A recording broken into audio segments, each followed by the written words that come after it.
Student, हम पढ़ रहे थे molecular orbital energy level diagram. इससे पहले मैं 4 वीडियो अपलोड कर चुकी हूँ, पार्ट 1, 2, 3, 4। तो आप उन चारों वीडियो को एक साथ देखिए, क्योंकि किसी भी एक वीडियो को मिस करने से आपको समझने में प्रॉब्लम हो सकती है। तो आप उन सभी वीडियो को देखिए और लाइक, शेयर और सब्सक्राइब भी कीजिए, ठीक है। तो एमओटी का जो एनर्जी लेवल डायग्राम है वो हम देख रहे हैं। मैंने आपको पहले वीडियो में भी एक्सप्लेन किया था कि नाइट्रोजन तक के जो एलिमेंट हैं, नाइट्रोजन से नीचे वाले जो एलिमेंट हैं उनका एमओटी डायग्राम थोड़ा सा अलग होता है और नाइट्रोजन के बाद वाले तत्वों का कुछ अलग होता है, ठीक है। नाइट्रोजन और उसके बाद वाले तत्वों का तो वो क्यों होता है उसका कारण मैंने आपको पिछले वीडियो में बताया था। नाइट्रोजन तक हम एक्सप्लेन कर चुके हैं एमओटी एनर्जी लेवल डायग्राम को, और आज हम पढ़ रहे हैं अब ऑक्सीजन के लिए। तो ऑक्सीजन के हम बहुत 4 तरह के मॉलिक्यूल आयन को पढ़ेंगे। एक तो O2 को पढ़ेंगे, O2 प्लस को पढ़ेंगे, O2 plus, O2 minus and O2 minus 2 को हम देखेंगे। तो सबसे पहले हम देखते हैं O2 का एनर्जी लेवल डायग्राम। तो ऑक्सीजन में O2 का जो एनर्जी लेवल डायग्राम है वो कैसे बनेगा, सबसे पहले हम देखेंगे। और O2 कैसे बनेगा, ऑक्सीजन और ऑक्सीजन से बॉन्डिंग से बनेगा। ऑक्सीजन का इलेक्ट्रॉनिक विन्यास क्या होता है, 1s2 2s2 2p4। अब हम जब इस तरह का जब बॉन्ड बनाएंगे, molecular orbital energy level diagram बनाएंगे इसका, तो एक तरफ ऑक्सीजन लिखेंगे और दूसरी तरफ भी ऑक्सीजन है। 2 ऑक्सीजन है, एक ऑक्सीजन एटम ये, एक ऑक्सीजन एटम ये। इसका विन्यास लिखेंगे, 1s में 2 इलेक्ट्रॉन है, 2s में 2 इलेक्ट्रॉन है और 2p में 4 इलेक्ट्रॉन है ना। 1 2 3 एंड 4th 4 इलेक्ट्रॉन। इसी तरह यहाँ 1s में 2 इलेक्ट्रॉन, 2s में 2 इलेक्ट्रॉन और 2p में 4 इलेक्ट्रॉन। अब हम इसमें इलेक्ट्रॉन भरेंगे, मॉलिक्यूलर ऑर्बिटल बन गए। ये 4 में से ये है 2s में 4 इलेक्ट्रॉन, 4 इलेक्ट्रॉन से 2 2s एटॉमिक ऑर्बिटल के अतिव्यापन से 2 मॉलिक्यूलर ऑर्बिटल बने हैं। एक बॉन्डिंग है, एक एंटी बॉन्डिंग है। तो 4 इलेक्ट्रॉन इन बॉन्डिंग और एंटी बॉन्डिंग में जाएंगे, पहले 2 यहाँ जाएंगे फिर 2 इसमें जाएंगे। तो इस तरह से 4 इलेक्ट्रॉन यहाँ चले जाएंगे।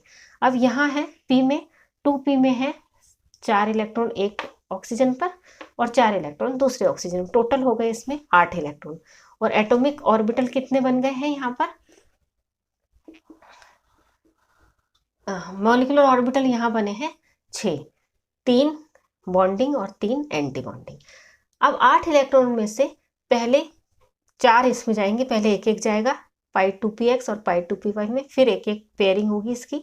तो 4 इलेक्ट्रॉन यहाँ चले जाएंगे, फिर 2 इलेक्ट्रॉन इसमें जाएंगे 6, और फिर एक एक इलेक्ट्रॉन इस π2px और π2py एंटी बॉन्डिंग में जाएगा। π2px एंटी बॉन्डिंग और π2py एंटी बॉन्डिंग में एक एक इलेक्ट्रॉन चला जाएगा।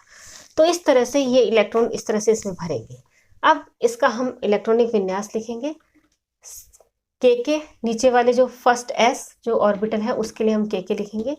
सिग्मा 2s बॉन्डिंग में 2 इलेक्ट्रॉन है, सिग्मा 2s एंटी बॉन्डिंग में 2 electron, sigma 2px π2px bonding में 2 इलेक्ट्रॉन, π2py बॉन्डिंग में 2 इलेक्ट्रॉन, सिग्मा 2pz बॉन्डिंग में 2 इलेक्ट्रॉन और π2px एंटी बॉन्डिंग में 1 इलेक्ट्रॉन और π2py एंटी बॉन्डिंग में 1 इलेक्ट्रॉन। तो ये इसका इलेक्ट्रॉनिक विन्यास लिखा गया। अब हम इसकी नेचर देखेंगे, इसमें पैरामैग्नेटिक है या डायमैग्नेटिक। तो देखिए पैरामैग्नेटिक किसे कहेंगे कि एक भी मॉलिक्यूलर ऑर्बिटल में यदि अयुग्मित इलेक्ट्रॉन है तो उसकी नेचर हो जाएगी पैरामैग्नेटिक। तो यहाँ 2 अयुग्मित इलेक्ट्रॉन है π2px और π2py में, तो इसकी नेचर है पैरामैग्नेटिक। तो मॉलिक्यूलर ऑर्बिटल थ्योरी ही एक्सप्लेन कर पाती है कि क्यों ऑक्सीजन की नेचर पैरामैग्नेटिक होती है और 2 मॉलिक्यूल के नेचर पैरामैग्नेटिक होती है। वैलेंस बॉन्ड थ्योरी इसे एक्सप्लेन नहीं कर पाई। अब हम देखेंगे बॉन्ड ऑर्डर, इसका बंध क्रम कैसे निकालते हैं।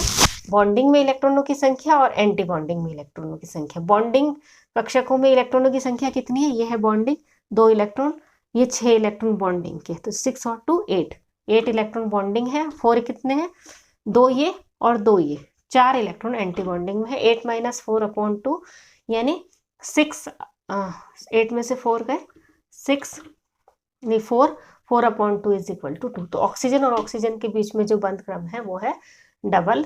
तो यहाँ 2 बंध क्रम है, यानी ऑक्सीजन और ऑक्सीजन के बीच में डबल बॉन्ड है। अब अपन नेक्स्ट मॉलिक्यूल देखते हैं O2 प्लस। O2 प्लस कैसे बनेगा, एक ऑक्सीजन और एक ऑक्सीजन प्लस के आपस में बॉन्ड बनाने से, इनकी पेयरिंग से। ठीक है, तो ऑक्सीजन का विन्यास तो है 1s2 2s2 2p4 है, और ऑक्सीजन प्लस का विन्यास कैसे होगा? प्लस का मतलब एक इलेक्ट्रॉन निकल गया इसमें, तो 1s2 2s2 2p3। ठीक है, एक इलेक्ट्रॉन निकल गया इसमें से, तो ये हो गया 2p3। तो यहाँ हम लिखेंगे ये ऑक्सीजन हो गया और ये ऑक्सीजन प्लस। ऑक्सीजन का तो सेम इसमें लिखा हुआ है उसी तरह, 1s में 2 इलेक्ट्रॉन, 2s में 2 इलेक्ट्रॉन, 2p में 4 इलेक्ट्रॉन। ऑक्सीजन प्लस में 1s में 2 इलेक्ट्रॉन, 2s में 2 इलेक्ट्रॉन और 2p में 3 इलेक्ट्रॉन। एक इलेक्ट्रॉन कम है ना इसमें, तो 3 इलेक्ट्रॉन। ठीक है, अब इसमें इलेक्ट्रॉन को भरने का क्रम ये तो सेम रहेगा, बॉन्डिंग में 2 इलेक्ट्रॉन, एंटी बॉन्डिंग में 2 इलेक्ट्रॉन। यहाँ जो पाई में 2 इलेक्ट्रॉन, पाई 2px, पाई 2py और पाई 2pz में 2 2 इलेक्ट्रॉन है पहले की तरह, लेकिन यहाँ है टोटल है 4 और 3 7, तो 6 इलेक्ट्रॉन तो यहाँ आ गए, तो एक इलेक्ट्रॉन कहाँ जाएगा? एंटी बॉन्डिंग में, यानी पाई 2px में एक इलेक्ट्रॉन चला जाएगा, लेकिन पाई 2py में एक भी इलेक्ट्रॉन नहीं होगा। तो जब हम इसका विन्यास लिखेंगे तो सेम यहाँ से यहाँ तक तो सेम रहेगा, लेकिन पाई 2py में 0 इलेक्ट्रॉन, पाई 2py स्टार में 0 इलेक्ट्रॉन दिखाएगा। ठीक है, अंतर क्या रहेगा? पूरा सेम रहेगा, लेकिन पाई 2py में O2 में तो था एक इलेक्ट्रॉन और O2 प्लस में एक भी इलेक्ट्रॉन नहीं, यानी 0। अब इसका हम नेचर देखेंगे, पैरामैग्नेटिक है या डायमैग्नेटिक। तो यहाँ एक अयुग्मित इलेक्ट्रॉन है इस कक्षक में, तो इसकी नेचर भी क्या हो गई? पैरामैग्नेटिक। ठीक है, अब इसका बॉन्ड ऑर्डर देख लेंगे, बंध क्रम। 8 इलेक्ट्रॉन बॉन्डिंग में, 6 और 2 8 इलेक्ट्रॉन बॉन्डिंग में, एंटी बॉन्डिंग में 2 और 1 3। ठीक है, एंटी बॉन्डिंग है 3, यानी 8 माइनस 3 5/2 यानी 2.5।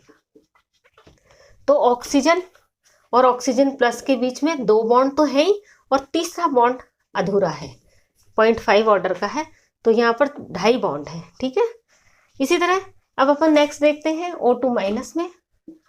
O2 माइनस कैसे बनेगा? ऑक्सीजन और ऑक्सीजन माइनस के बीच में। ऑक्सीजन का इलेक्ट्रॉनिक विन्यास यही रहेगा 1s2 2s2 2p4, लेकिन ऑक्सीजन माइनस का क्या हो जाएगा? एक इलेक्ट्रॉन ज्यादा है इसमें, है ना, 1s2 2s2 2p5, 5 इलेक्ट्रॉन हो गए यहाँ पे। ठीक है, अब जब 5 इलेक्ट्रॉन, तो यहाँ हम O माइनस लिख देंगे, वहां तो O रहेगा सेम, O माइनस लिख देंगे। O माइनस मतलब 2 फर्स्ट एस में, 2 2s में, और 2p में कितने हो गए? 5, ये हो गए 5, टोटल 5 इलेक्ट्रॉन। ठीक है, अब जब भरेगा क्रम, तो ये भरने वाला यहाँ तक तो सेम रहेगा, यहाँ पर भी जो बॉन्डिंग में 6 इलेक्ट्रॉन चले गए, एंटी बॉन्डिंग में अब यहाँ टोटल कितने? 5 और 4 9, तो 6 इलेक्ट्रॉन तो यहाँ चले गए, 7 इसमें, 8वां ये और 9वां इसकी पेयरिंग। ठीक है, ये इसकी पेयरिंग 9 इलेक्ट्रॉन, तो यहाँ पर ये है 2 इलेक्ट्रॉन ये और 1 इलेक्ट्रॉन ये। तो यहाँ पर जब इलेक्ट्रॉनिक विन्यास क्या होगा? यहाँ तक तो सेम रहेगा, तो ये जो पाई कक्षक है ये तो सेम रहेंगे ऊपर वाले, और पाई कक्षक में एक में है 2px में एंटी बॉन्डिंग में 2 इलेक्ट्रॉन है, और पाई 2py एंटी बॉन्डिंग में 1 इलेक्ट्रॉन है। ठीक है, अंतर क्या है? यहाँ 2 इलेक्ट्रॉन है और यहाँ 1 इलेक्ट्रॉन है। नेचर क्या है? इसकी नेचर भी पैरामैग्नेटिक है, एक अयुग्मित इलेक्ट्रॉन है, इसलिए इसकी नेचर भी पैरामैग्नेटिक है। और बॉन्ड ऑर्डर क्या हो गया इसका? बॉन्ड ऑर्डर कैसे निकालेंगे? जो टोटल कितने हैं बॉन्डिंग में इलेक्ट्रॉन? 6 और 2 8। ठीक है, 8 माइनस एंटी बॉन्डिंग में 3 ये वाले हो गए और 2 ये 5, 8 माइनस 5/2 इज इक्वल टू 3/2, यानी बॉन्ड ऑर्डर हो गया इसका 1.5। ठीक है, इसका बॉन्ड ऑर्डर हो गया 1.5, O2 प्लस का हो गया 2.5, O2 का हो गया 2। ठीक है, अब हम लास्ट और देख लेते हैं O2 माइनस 2। O2 माइनस 2 का देख लेते हैं, तो O2 माइनस 2 कैसे बनेगा? O माइनस और O माइनस से। ठीक है, O माइनस का इलेक्ट्रॉनिक विन्यास क्या होगा? एक इलेक्ट्रॉन ज्यादा, 1s2 2s2 2p5। तो यहाँ पर हम दोनों तरफ O माइनस लिखेंगे, तो ये है 1s में 2 2s में 2 2p में 5, तो ये है 4 थे ना, अब इसको मैंने 5 कर दिया 5, और यहाँ पर ये है 1s में 2 2s में 2 2p में 5। अब यहाँ तक तो इलेक्ट्रॉन सेम उसी तरह से भरे जाएंगे। इसमें जब आएंगे अपन, तो यहाँ टोटल हो गए 10 इलेक्ट्रॉन। 10 इलेक्ट्रॉन में से 6 तो चले गए बॉन्डिंग में, और बाकी कितने हो गए? 4 चले गए यहाँ। ये हो गए 4 इलेक्ट्रॉन, 2 इसमें और 2 इसमें, टोटल हो गए 10 इलेक्ट्रॉन। तो ये इसकी नेचर क्या हो गई, O-2 की नेचर, O2-2 की नेचर क्या हो गई, डायमैग्नेटिक, क्योंकि इसमें एक भी अयुग्मित इलेक्ट्रॉन नहीं है, किसी भी मॉलिक्यूलर ऑर्बिटल में एक भी अयुग्मित इलेक्ट्रॉन नहीं है, सारे इलेक्ट्रॉन युग्मित हैं, सबके सब पेयर्ड इलेक्ट्रॉन है। ठीक है, बॉन्ड ऑर्डर कैसे निकालेंगे, बॉन्ड ऑर्डर यानी 6 इलेक्ट्रॉन बॉन्डिंग में, 2 और 6 8 इलेक्ट्रॉन, 8 इलेक्ट्रॉन बॉन्डिंग में माइनस एंटी बॉन्डिंग में 2 ये वाले और 4 ये 6, 8 माइनस 6 अपॉन 2,